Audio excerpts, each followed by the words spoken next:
Positive liberty leftism. What if everything we know about liberty is holding us back? Upon inspection, the United States is a near-perfect antithesis of the Illuminist model. The U.S. is the quintessential negative liberty system, a system where freedom means being left alone by the government. But at what cost? The cost is the illusion of freedom. The U.S. government has relinquished oversight of substantial portions of the social and economic landscape. This has empowered multinational corporations and financial elites, granting them undue influence on culture and government. Consequently, despite the U.S. upholding ideals of freedom by minimizing government intervention, this freedom is undermined by the unchecked power of corporations and elites. This is exemplified by instances like the removal of reproductive rights from American women, highlighting the government's failure to protect its citizens. The insidious nature of these private interests creates far-reaching consequences due to their neglect.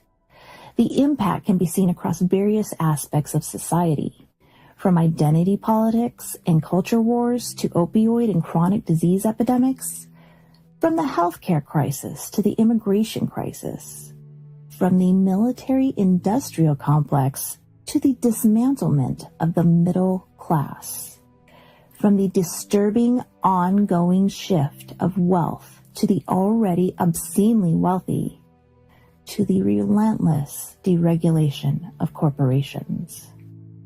Rest assured, the cure is not the cause of our ills. If we continue on our current trajectory, we're destined for either absolute tyranny or a revolution.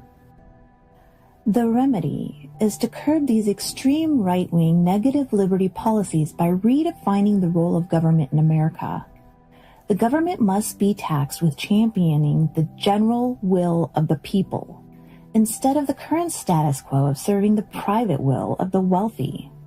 This includes the strict regulation of financial institutions like banks and Wall Street to end the boom and bust cycles and provide economic stability.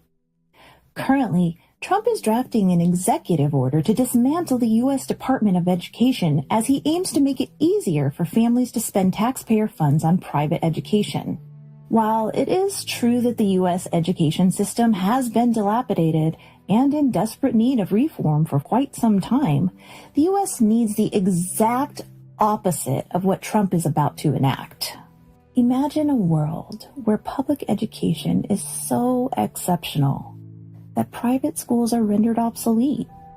In other words, by eliminating the divide between private and public education, we can invest in creating a public education system so robust that it ranks among the best in the world. This lays the foundation for a society with genuinely equal opportunities. While it is obvious that people have different talents and will be able to apply varying levels of effort, we must address the gross wealth inequality to ensure a system where unequal outcomes are based on merit and hard work, without perpetuating the outrageously dangerous degree of inequality we currently face. As of 2024, wealth inequality in the U.S. remained with the top 10% of earners owning the majority of the country's wealth. Is now a good time to remind you that there are roughly 8.2 billion people on Earth and only 2,781 of them belong to the billionaire class? Now more than ever, it is time to craft policies that ensure living wages are paid. Tax reform policies need to be implemented to close the loopholes that the obscenely wealthy use to avoid paying their fair share.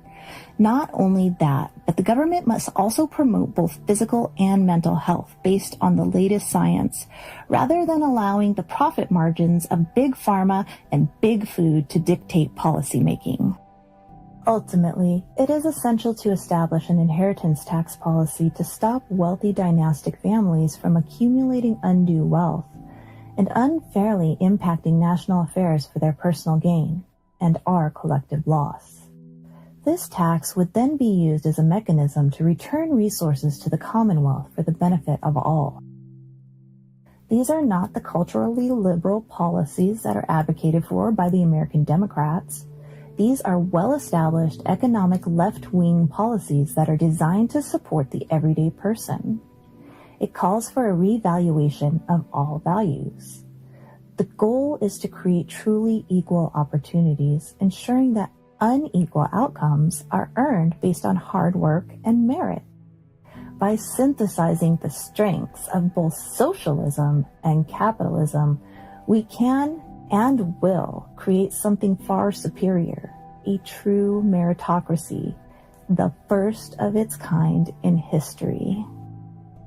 Take a moment to sit back and relax and reflect on the following series of questions. What exactly are we truly on Earth for?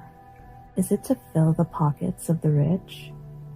Are we destined to exchange our precious time and soul-sucking jobs that barely keep us out of abject poverty? Is our goal simply to just keep up with the Joneses? Or perhaps it's to build a better world for the next generation? How can we create the maximum prosperity for everyone? Are you willing to plant the seeds for trees you may never sit under? Or are you one of the evil ones willing to burn the nation to the ground just so that you can rule over the ashes? If you enjoyed this video, like it, leave a comment, and subscribe for more. Also, be sure to check out our link tree in the description to discover more and connect with us. You can also visit illumination.nexus or visit reddit.com/r/thegrailsearch and speak with us there. Thank you for watching.